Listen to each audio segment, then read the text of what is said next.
One of the biggest lessons I've learned in life is that the most manipulative people aren't always the people who lie. Sometimes they are the people who keep you waiting. They keep you waiting for an answer, for a decision, for approval, for commitment, for belonging, for permission.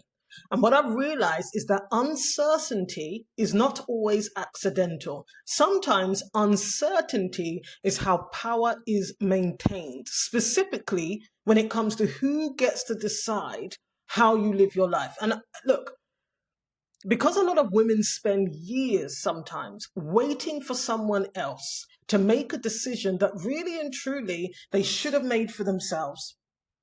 Okay, a lot of the time that's where you may be feeling abandoned, hurt, misled, manipulated. It is very important that women function psychologically like adults. And I've talked about functioning financially like an adult. This is the part that matters, right? Because a lot of the time, when you're sitting there thinking to yourself, oh, that person misled me or this system misled me, it's because you didn't make a decision. One, you had the right to make. Two, you had the ability to make. You were waiting and you are hoping that either the other person or the system would change, that it would notice how much you're doing, how sincere or genuine you are. It would notice and appreciate and show that appreciation. And then it never happened. Meanwhile, months and potentially years has passed of your life and your time. And a lot of the time you will look outwards and blame that system or that person when actually you need to be looking inwards at the fact that you outsourced your own authority. You were not moving from a place of self-certainty. Because if you were and you knew what you wanted and you were clear on what you wanted, you would have made a decision in the midst of uncertainty. Because often the uncertainty is the answer. But when you sit in the uncertainty, when you allow the uncertainty to be the status quo, you are giving away your power as an adult woman. That's what you're doing. Because that is often how systems and people, other people, want to maintain power. That's why they might not give you an answer for days, months, or years. Okay, and some of the kind of more common examples that you'll hear women talk about is things like, they wanted to get married and they've been with this partner for 15 years. And in that 15 years, he has feigned, busyness, even though they've had a few kids most of the time in that time. That uncertainty as to whether he's going to propose or not, will it be this year or that? That's about maintaining power. But you have allowed it. And I see all too often online people bad talking that man. I don't get it. He's done what he's always been doing. The woman allowed the uncertainty. She didn't move from a place of saying, well, I want to get married. So I'm going to what? I'm going to date somebody who also wants to get married. And yes, that might mean you need to break off the relationship, but you need to move psychologically like an adult. You need to reclaim your authority to make your own decisions about what you want. Instead of saying, oh, he's not sure, and now I'm not sure. Well, it's either you want to get married or you don't. It's either you want to get married or you don't.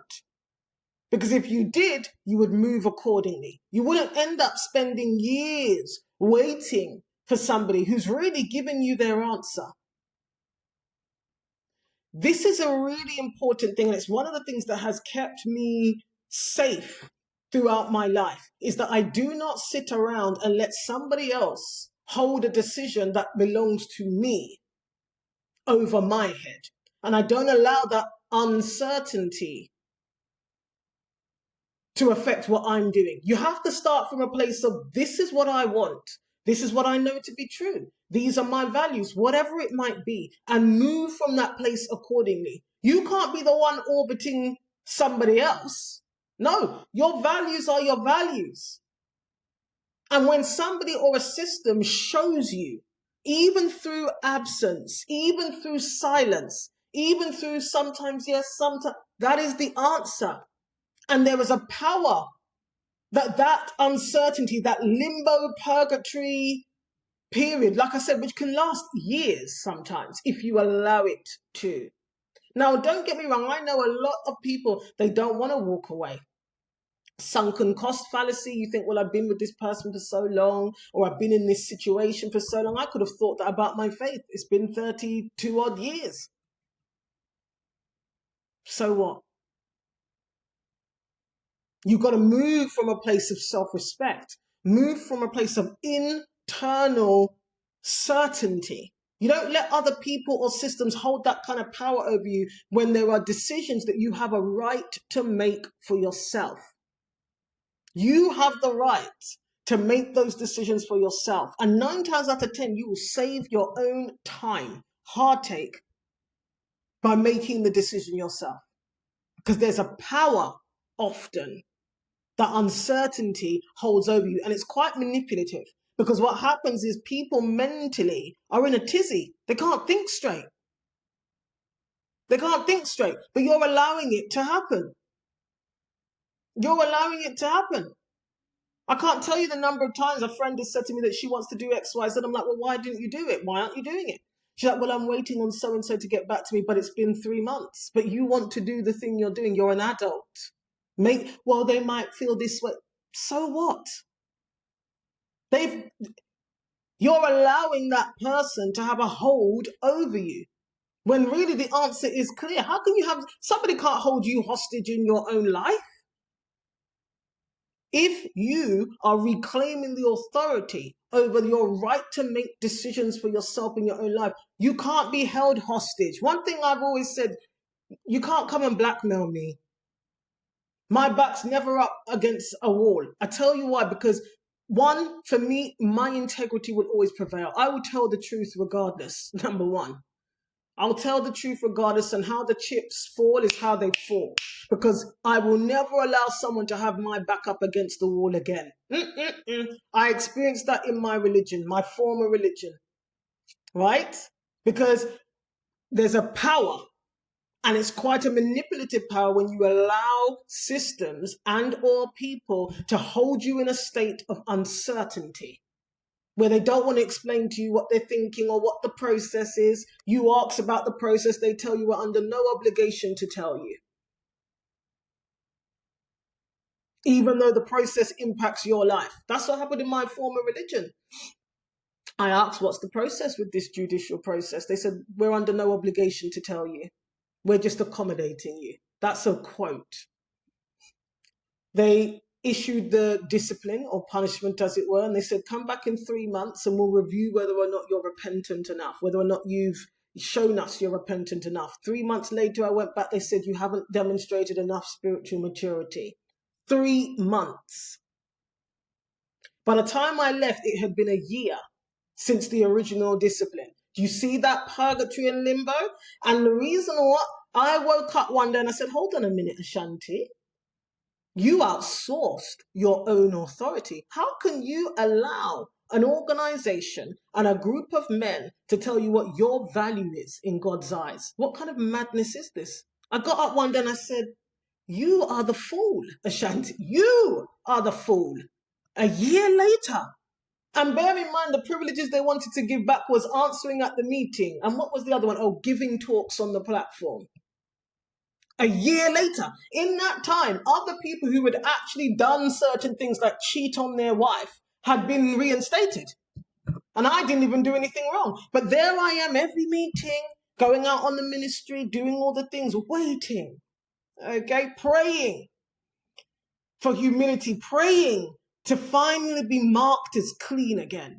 That entire period of uncertainty where I couldn't ask about the process, where I was told not to ask about the process, to wait until they see fit, a year.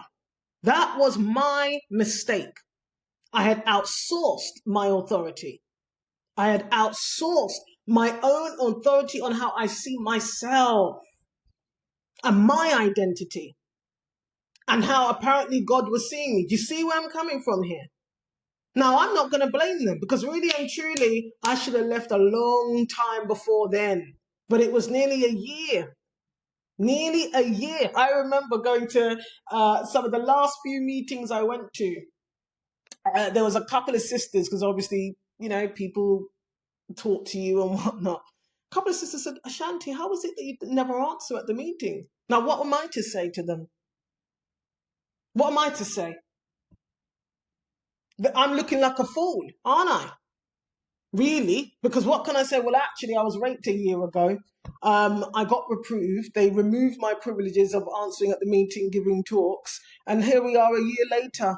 I've been told that I'm not allowed to ask about the process and that I should be humble and wait for them to do what they see fit. And you know what's so funny about this? Sometimes I do chuckle because every now and then, of course, you may see somebody who knew from the past, from the religion, and they'll say, oh, but you should have just been more patient.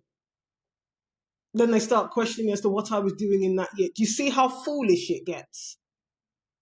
And I know that the reason why people often think I am audacious is because I have stopped outsourcing my authority over me, how I see myself. Okay, I don't allow, from that experience, it forced me to grow up and mature psychologically. There is no group of men or man who can tell me what my value is and who I am. Absolutely not. And tell me how God sees me or any other person sees me for that matter. Right? But you start moving differently. You're not orbiting them, sitting there waiting, on the steps, waiting to be picked up in life and led somewhere. No. Okay? This is really important because a lot of the time when women, like I say, look back with regret and think about time that's been wasted, a lot of the time you could have made the adult decision for yourself. Yeah? The uncertainty, the ambiguity, the indecision that somebody else or a system was showing you, that is the answer. That's not a reason for you to sit around for longer. That's not a reason for you to be even more confused. Because you see, when you're confused, they've got power over you. That's when you are more easily controlled and manipulated. Have you realized? It's so funny, actually. If you've ever done sales, right? I've been in sales now for nearly 10 years.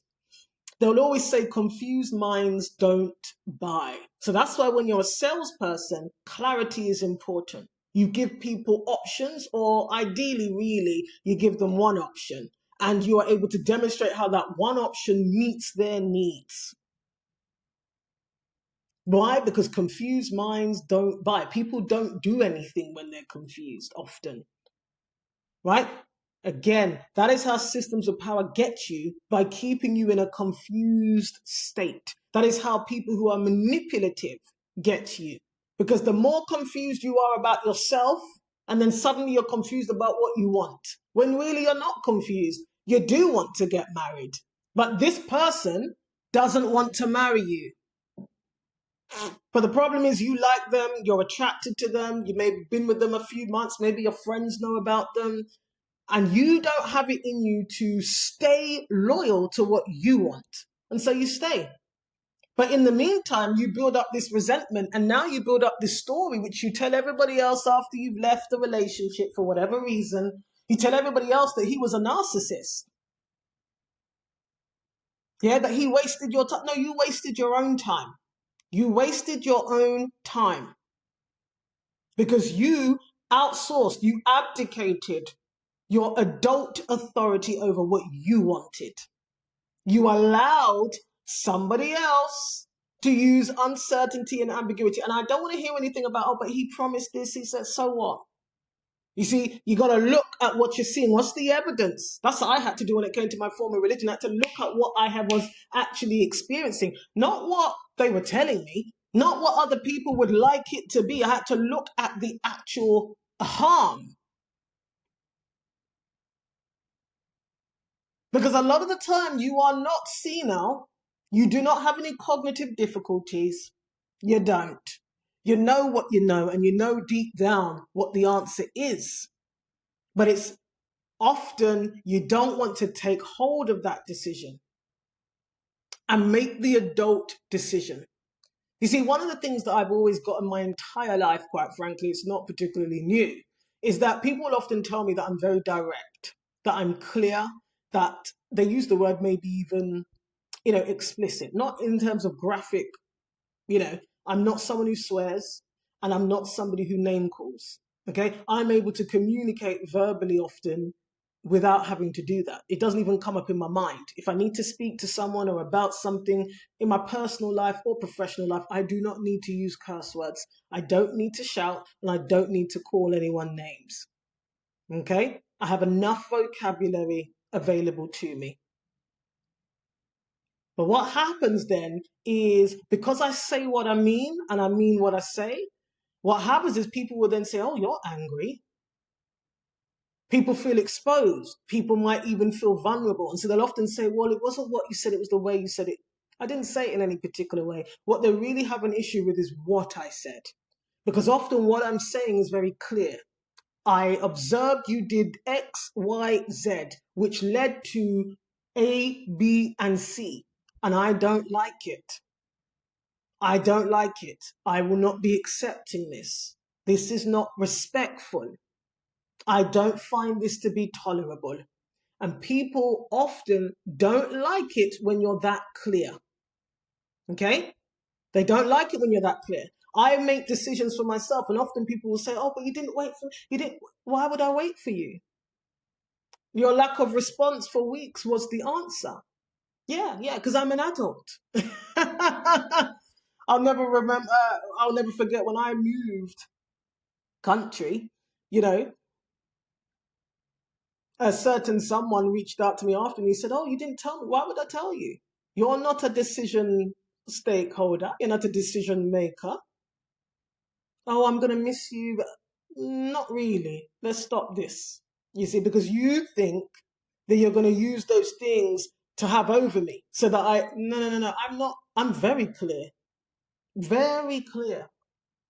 of what it was not.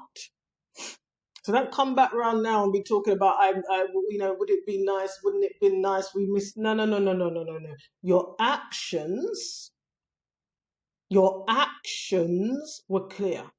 And I knew what I wanted. So I moved on what I wanted. That's how you live the life that you want to live. It's not by orbiting other people who are using uncertainty, flip-flop, wishy-washy, lukewarm. That is your answer. That is your answer. And what I've learned over time is that many people are uncomfortable with clarity because clarity removes the ambiguity. Okay, and ambiguity and uncertainty and confusion is where a lot of people who are able to manipulate other people, a lot of systems that are able to manipulate people, that is where they hide. If you don't know what the process is, if you don't know where it's written, if you can't get access to the process, if you can't get a straight answer, then what happens? You're in limbo. And a lot of the time, what happens in reality is that people will just sit around and wait. We know this by observing human behavior. Most of the time, people don't move and think, oh, this isn't working for me. This is unclear, so they will sit and wait. They will sit and wait. Even if you think about something as simple as, and I don't do it very often, not anymore. But sometimes if you go into you go into a new office building and maybe you have to queue up to get like an ID or a news form. I had to do that when I moved. And you get in there, no one really says anything to you, no one greets you. Have you ever seen that? The person behind the desk either doesn't look up or they look up at you and they don't say anything, and then they look back down or they're talking to their colleague. Watch human behavior. A lot of the time, people just stand there at the desk. They don't say anything. They stand and they wait. Now, sometimes maybe there is a sign that says wait. I'm not talking about when you're queuing and there's a window and it says wait to be called up, or there's a big screen and you wait until it says next, or, like you go to Whole Foods and it says number 6. I'm not talking about that. I'm talking about when you go into an establishment and really and truly the people behind the desk, hospitality, should look up and greet you, right? And ask you, what do you need today, etc. And they don't do it. You'll see people just stand there. They'll stand there for ages. And then eventually, the person behind the desk, when they're ready to, because usually they're in a role, and there is a subtle, covert power or authority, then they'll say, sometimes they won't even open their mouth. They nod. They might get eye contact.